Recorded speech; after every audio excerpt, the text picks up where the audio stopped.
మార్కెట్లో ఇన్వెస్ట్ చేసి మీ డబ్బులు డబుల్ చేసుకోవాలనుకుంటున్నారా? సుందరరామిరెడ్డి గారి సెమినార్ కి అటెండ్ అవ్వండి. Welcome to Suman TV. నమస్తే సార్. నమస్తే అమ్మా. సార్ ఎలా ఉన్నారు? ఫైన్ అమ్మా.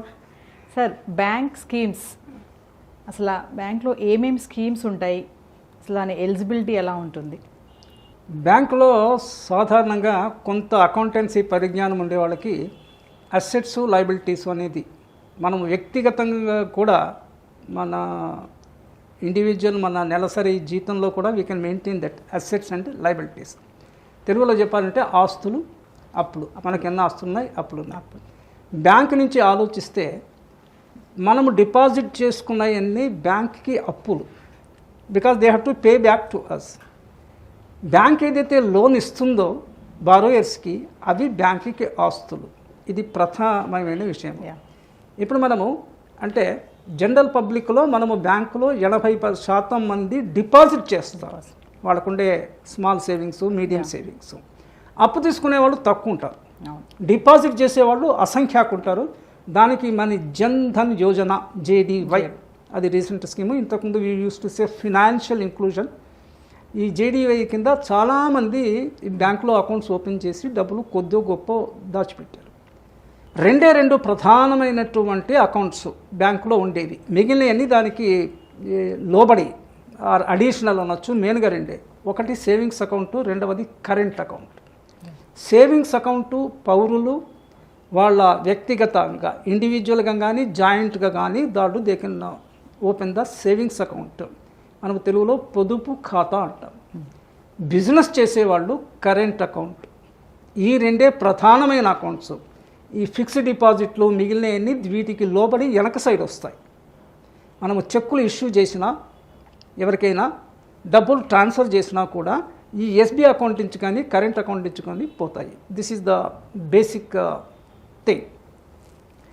ఈ SB అకౌంట్లో మన బ్యాలెన్స్ ఎంత ఉందో దాని మీద ఆ బ్యాంక్ యొక్క హెడ్ ఆఫీసులో చాలా కమిటీస్ ఉంటాయి. అసెట్స్ అండ్ లయబిలిటీ కమిటీ అని ఒకటి. ఆ కమిటీలో వాళ్ళకి ఎన్ని డిపాజిట్స్ ఉన్నాయి అనే దాని మీద వాళ్ళు ఎంత రేట్ ఆఫ్ ఇంట్రెస్ట్ ఇవ్వగలరో వాళ్ళు నిర్ధారణ చేస్తారు. ఇంతకుముందు RBI SB అకౌంట్స్లో ప్రామాణికంగా ఒకే రేట్ ఆఫ్ ఇంట్రెస్ట్ 4%, 5% అలా పెట్టేది. ఇప్పుడు అలా లేదు. ఏ బ్యాంక్ అది నిర్ధారించుకుంటుంది. ఈ సేవింగ్స్ని కరెంట్ అకౌంట్ని కలిపి, అంటే మీరు పేపర్లో అంతా మన ప్రేక్షకులు చూస్తుంటే కాసా అనే పేరుతో పిలుస్తారు. CA కా అంటే కరెంట్ అకౌంటు, సా అంటే సేవింగ్స్ అకౌంట్. నేను దీనికి నిల్ అని నా ప్రతిపాదనలో నిల్ డిపాజిట్స్ అంట. NIL క్యాపిటల్లో NIL no interest. NI current account మీద బ్యాంక్ ఇంట్రెస్ట్ ఇవ్వదు. బిజినెస్ వాడు నువ్వు 10 కోట్ల కరెంట్ అకౌంట్లో ఉన్నా కూడా they don't pay single paisa interest on it. కానీ SB అకౌంట్లో ఒక లక్ష వదిలేయండి, 5,000 ఉన్నా కూడా you get a interest. Maybe less percent, 4%, 5% bank to bank differ అవుతుంటుంది. దాన్ని అయితే LI లో ఇంట్రెస్ట్. రెండు కలిపి నిల్ డిపాజిట్స్ అని. నిల్ డిపాజిట్స్ అని నా వ్యాఖ్యానము. నార్మల్గా అందరికీ అర్థమయ్యేటట్టు కాసా అంటారు, కరెంట్ అకౌంట్, సేవింగ్స్ అకౌంట్. ఆ తర్వాత ఫినాన్షియల్ ఇన్స్టిట్యూషన్స్ 2 రకాలుగా ఉంటాయి. అసలు ఇన్స్టిట్యూషన్స్ 2 రకాలు, financial institutions, non financial institutions. డబ్బుతో డీల్ చేసేవి ఫైనాన్షియల్ ఇన్స్టిట్యూషన్స్. దీంట్లో మళ్ళీ 2 రకాలు, ఒకటి బ్యాంక్స్, రెండవది non banking financial institutions. Non banking financial institutes కూడా లోన్లు ఇస్తుంటాయి. వాళ్ళు కూడా డిపాజిట్లు తీసుకుంటారు. With the permission of the RBI licence తీసుకొని they will be doing that one. కానీ బ్యాంకులకు ఉండే అడ్వాంటేజ్ ఏంటంటే bank alone can issue cheque books. No other financial institutions other than a bank can issue a cheque book. మరి ఈ cheque book fixed డిపాజిట్లో ఇవ్వరు.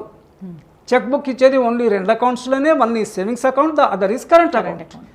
ఇది ప్రాథమికమైనటువంటి విషయము. So we have only CASA or నల్ డిపాజిట్స్ అకౌంట్స్. కొంచెం వెనక్కి లోపలికి వెళ్తే fixed deposit, RD recurring deposits అని వాటిని వేసి తెలుగులో కాల వ్యవధి డిపాజిట్స్. మ్యాక్సిమం 10 years వరకు పెట్టుకోవచ్చు.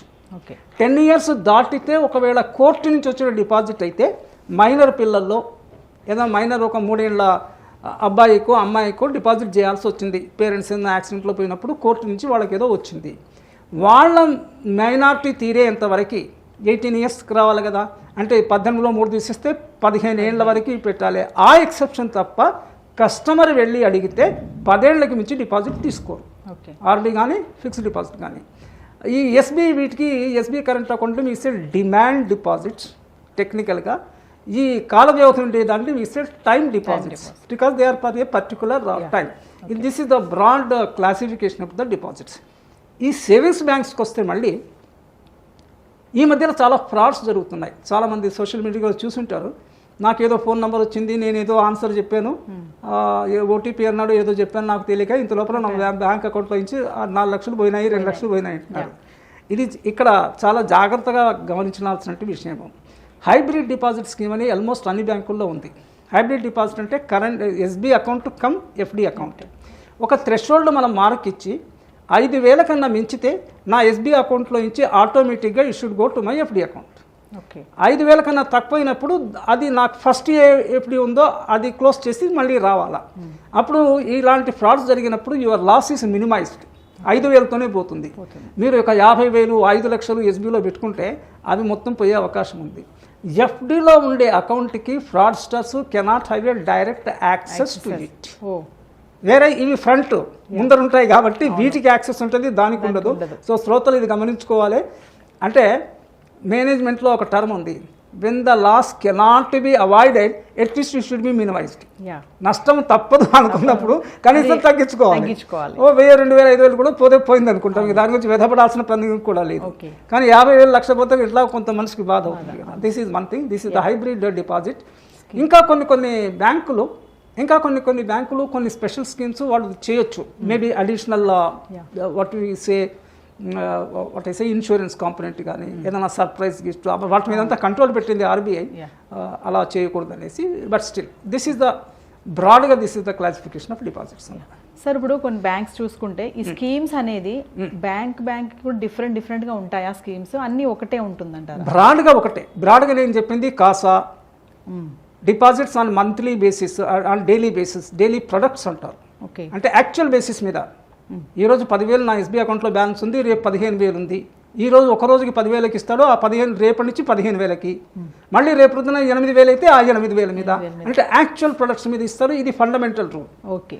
పబ్లిక్ని అట్రాక్ట్ చేయడానికి సేవింగ్స్ ఫోర్ట్ నైట్లని, సేవింగ్స్ వీక్ అని, డిపాజిట్స్ వీక్ అని కొన్ని బ్యాంకులు పెట్టి దాని ఏమన్నా కొంచెం చిన్నపాటి గిఫ్ట్లు ఇవ్వడం కానీ, లేకపోతే నేను ఇందాక చెప్పినట్టు అలాంటిది ఏమైనా ఇవ్వచ్చు. కానీ ఐ మీన్ అంత కొట్టొచ్చినటువంటి మార్పులు ఏముండవు, because all subject to RBI దీనివల్ల. అయితే ఆర్బీఐ కొంత స్వేచ్ఛ ఇచ్చింది బ్యాంకులకి. ఆ స్వేచ్ఛలో ఆ ఇచ్చిన డిస్కషన్లో they may give some add on benefits possible. Sir అయితే ఫైనల్గా మా వ్యూవర్స్కి మీరు ఒక 2 మంచి స్కీమ్స్ ఏమైనా చెప్తారా? ఒకటేమా, ఇండివిజువల్గా ప్రతి ఒక్కళ్ళకి బ్యాంకులో సేవింగ్స్ బ్యాంక్స్ అకౌంట్ ఉండాలి.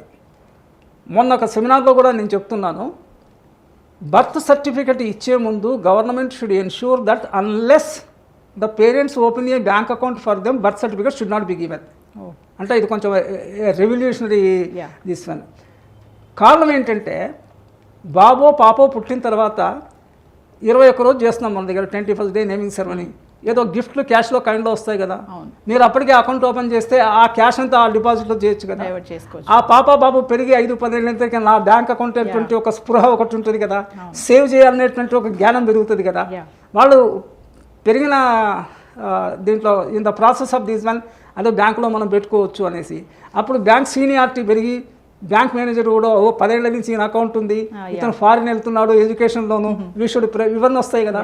అందుకని నేను పేరెంట్స్కి చెప్పేది ఏంటంటే, పేరెంట్స్ వాళ్ళ ఎల్డర్ పీపుల్కి ఎదురుకి బ్యాంక్ అకౌంట్ ఉండాలి. ఇంతవరకు లేకపోతే రేపు ఓపెన్ చేసుకోండి. రేపు పొద్దున మీ ఇంట్లో ఏ పాప బాబు పుట్టినా కూడా immediately on the day of their birth open account to them. SB account ఉండాలి. ఇది కరెంట్ అకౌంట్ వచ్చేసి బిజినెస్ చేసుకునే వాళ్ళకి, పెద్దవాళ్ళకి బిజినెస్ ఇది ఉంటే అది ఉండాలి. ఎస్బీ అకౌంట్లో తర్వాత ఇందాక నేను థ్రెషోల్డ్ అని చెప్పింది, దానికన్నా మించి ఉన్నవి we can have it in fixed deposit. దానికి మించి ఉంటే we can invest out side the bank in real estate కానీ, ఇన్ షేర్ కానీ, ఇన్ గోల్డ్ కానీ వీ కెన్ ఇన్వెస్ట్. ఇన్వెస్ట్మెంట్లో రిస్క్ ఉంటుంది, సేవింగ్స్లో బ్యాంక్ దాంట్లో రిస్క్ ఉండదు. ఆ తర్వాత ప్రతి బ్యాంకులో 5 లక్షల వరకు each bank for each person deposit insurance corporation వాళ్ళతో ఇన్సూర్ చేయబడ్డాయి. ఒకవేళ బ్యాంక్ ఫర్ ఎనీ రీజన్ దివాలా తీస్తే 5 లక్షల వరకు కస్టమర్కి డబ్బులు వెనక్కి వస్తాయి. బ్యాంకుకు చొప్పున 20 బ్యాంకుల్లో 5 లక్షలు ఉంటే 1 crore తీసుకోవాలి. అందుకన్నా యావరేజ్ వాళ్ళకి మిడిల్ పర్సన్స్కి అంతకన్నా డబ్బులు ఉండవు కదా. So I suggest that every man should have a bank account. Sir bank schemes గురించి చాలా బాగా ఎక్స్ప్లెయిన్ చేశారు. Thank you sir. నమస్తే అమ్మా.